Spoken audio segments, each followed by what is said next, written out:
Okay, here's a fairly long question, and so I'm going to read it, and then we'll dive in. My life has gotten so small over the past few years because of a mystery illness, and then a scary acute issue which made it even smaller. This all started around age 28, right before I was going to break up with someone who wasn't right for me and travel as a writer. This was my dream, to meet interesting, ordinary people, have the pleasure of loving them and introducing them to others through my skills. I had so many fears at the time holding me back that I'm not surprised the anxiety manifested as an autoimmune issue. I've cleaned up the beliefs and emotions around the guy and some other deep stuff from my religious upbringing. But I sense the deeper issue now is trust in the Creator. Surrender is a daily act for me, sometimes hourly. I feel a sense of peace when I connect with the breath like you describe here. I recognize I'm being breathed. There is a divine intelligence within me. But then I worry that I got distorted by deep beliefs. And that's why my moment-to-moment neutral thinking or even positive doesn't yield major results. Any advice or thoughts on surrender, A Course in Miracle styles versus the neural reprogramming trend? Well, neural reprogramming. There's a couple different things in neural reprogramming. There's neuro-linguistic programming, and then there's the binaural beats programming. And it's interesting. All of them are in neuro-linguistic programming. You're causing the mind. A neuro-linguistic practitioner is causing someone else's mind to take leaps of consciousness through inducing mini trance states by making them click and think, and dropping in anchors for them to hold on to or to come back to. To give you an example, when I was doing my corporate speaking, I would use a bullwhip in my speeches, and when I would make salient points, I would crack the whip, and the plosive sound of the whip cracking became a neural anchor. So then, 6 months later, you go back to the business, and the managers are saying, "Remember what the whip guy said?" Well, when they say whip guy, immediately what happens is that whip crack triggers the anchor, which then brings back the activity. Binaural beats is all about adding two beats until they become together as one, and that supposedly is retraining the brain waves. The interesting thing about all of this is, and the last part of this is all about you. It's all about you getting into the head. It's all about you getting in the head. Should I do a Course in Miracle style? Should I do neural programming? Should I? You're looking at that's you in the head. It's you worrying about it. But if you go up several sentences before that, I'm not surprised my anxiety, anxiety manifested as an autoimmune. I'm contraction for God's name. I am. I'm not surprised that it happened. That is complete faith and belief that it happened for that reason. That is you creating whatever you ask in God's name is granted if you have faith. I'm not surprised. You just said I'm, which is God's name, and then you put the belief in having an autoimmune issue. And so God lovingly gave you that. I've cleaned up my beliefs and emotions around the guy and some other deep stuff from my religious upbringing. But I sense the deeper issue now. This is putting faith in a deeper issue, is trust in the Creator. Here's where you really have the biggest issue. Trust in the Creator. That's putting God outside of yourself when you and God are one. When your deeper religious issues that you talked about earlier are obviously coming from I would guess a Christian background. By what he doesn't really know. Could be Muslim, could be anything. But the idea really is that God is separate from you, and God is not separate from you. You and God are one. You are everything that you see and experience in this world, including A Course in Miracles and all those things, are all made in this physical world. They are the knowledge wrapped around this physical world. But you're not physical. It sounds like a crazy thing to say, doesn't it? You're not physical.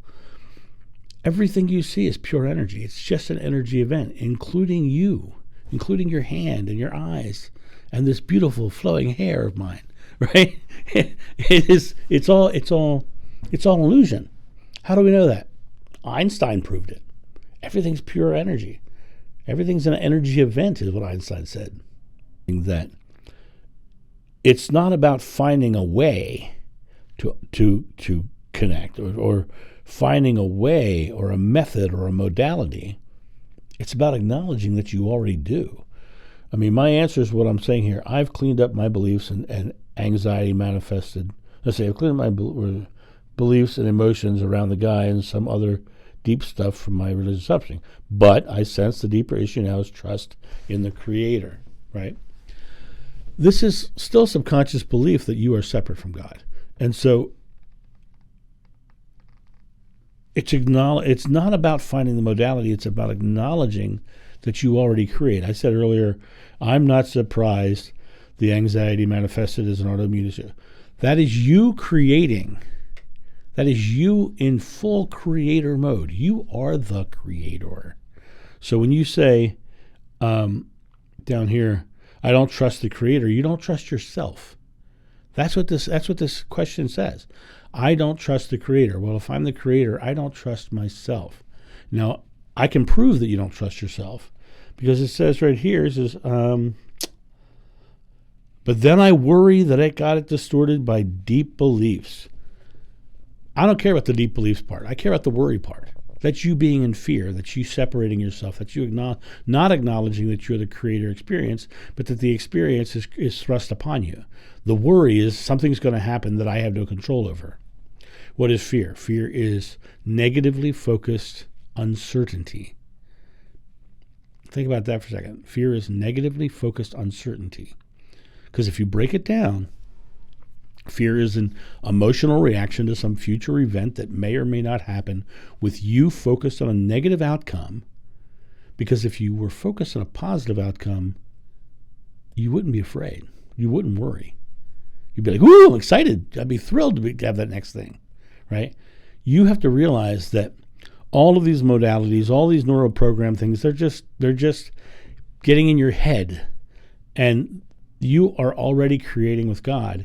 It's a matter of acknowledging what you're creating. Start paying attention to the things that you are saying about your present moment with faith, with belief. And when you start realizing that those things that you're saying and believing, your thoughts, words, and deeds are aligning to create. And once you realize that those thoughts, words, and deeds are creating in the image, and the image is God, that is why we are in God's image, that image that is created around you, including the Course in Miracles, including the neural reprogram, including all these, and I like the fact that you used the word trend there, because it's a trend. What is a trend? It's something that people latch onto with their brain. That's what a trend is. We decide that we like that, so we choose that, right? But the reality of it is you don't need any of it. What you need is to acknowledge that you are the Creator. I am the Creator. We are all the Creator. We all create our experience. That experience is shown to us in the illusion of God around us. And that illusion of God around us is the image of God. We are created in God's image. And so, when you even say here, sometimes I feel at peace when I connect with the breath like you describe. I recognize that I'm being breathed. I think that I probably said that wrong for you to get that interpretation. I don't like the concept of I'm being breathed because of the idea that I'm being breathed means that it's me and something else is breathing me. what I really truly meant by that statement is breathing happens. Breathing it happens, right? And even in the Bible, they call it the breath of God. And Buddhism and Hinduism, they do breathing meditations. Native Americans do chanting and Om, and all those. The Om is carried out through many different cultures. Just I'm not using the word Om. That breathing is where you find that source, right? I often say about how I meditate that way by just exhaling, right? Well, it's not exhaling and giving myself over to God. It's not what that is. It's letting go of my junk so I can experience God. It's letting go of my own fears and anxieties, which makes me not breathe well, so that I can recognize my oneness with God. And this idea of I'm being breathed, I would let go of that concept, and I'm sure that I'm 100% sure it's my fault that it was read that way, because I probably said it wrong. But it's not about a God in me, right? It's literally about oneness. And the only thing that gets in the way of experiencing this oneness is getting in our heads and wrapping things around the oneness when it's supposed to be a feeling and not a thinking. Let me continue down. And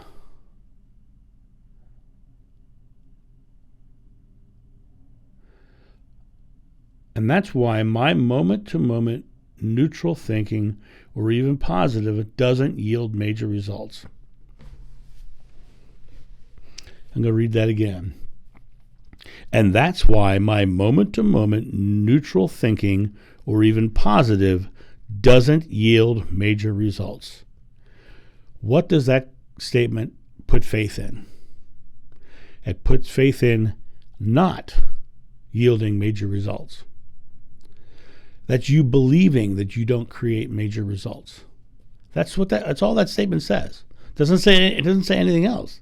That is why my moment-to-moment neutral thinking, or even positive, doesn't yield major results. That's you putting faith in failing.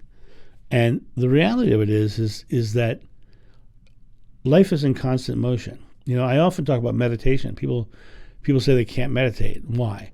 Because they try to meditate, and they get into that space of clearing their mind and doing all this stuff, and then something pops into their head, and they push it aside to go back, and something else pops in their head. And after the third or fourth time, they give up. They can't yield results, right? But you have to realize the people who become great meditators do the exact same thing and go through the exact same process.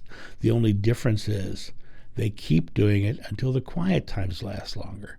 When you give up, I tell the story all the time about being in a restaurant and ordering dessert.